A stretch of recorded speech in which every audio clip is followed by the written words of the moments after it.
শিব ঠাকুরের ভক্ত ছেলে আর আপনি বলছেন মহাদেবের ঘরে জারাত কন্যা হয়েছে। সত্য যদি জারাত কন্যা হয়ে থাকে আর আমার এই চাম্পালাতে যদি সে থাকে, সে কিসের জন্য আসতে পারে? কিসের জন্য তাকে জানিস? সে হচ্ছে পুষ্প দিচ্ছেন সোনামণি, আর সে হচ্ছে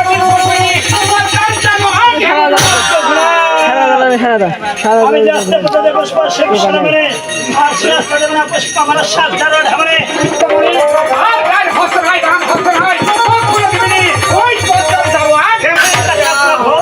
আপনার কথা আমি অক্ষর অক্ষরে পালন করে এই চাম্পালাতে বসে থাকবো, দেখবো মহাদেবের জারাত করা কেমন করে পূজা নাই। আমি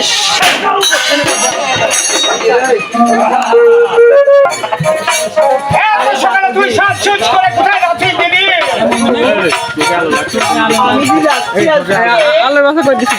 চন্দ্র দাদার কাছে একটি পূজার কারণে। আরে দিদি, আমি এই মাত্র চন্দ্র সদাগরের বাড়িতে আসলাম, তুই তার সঙ্গে সঙ্গে পুষ্প দিয়ে দেবে দাদা। তবে চন্দ্র সদাগর যখন আমায় পূজা দিবে দাদা, তবে তখন যেন ঠক করে উঠবে। আরে দিদি, তাকে মানবে না, ফেলে না বললো মানুষ।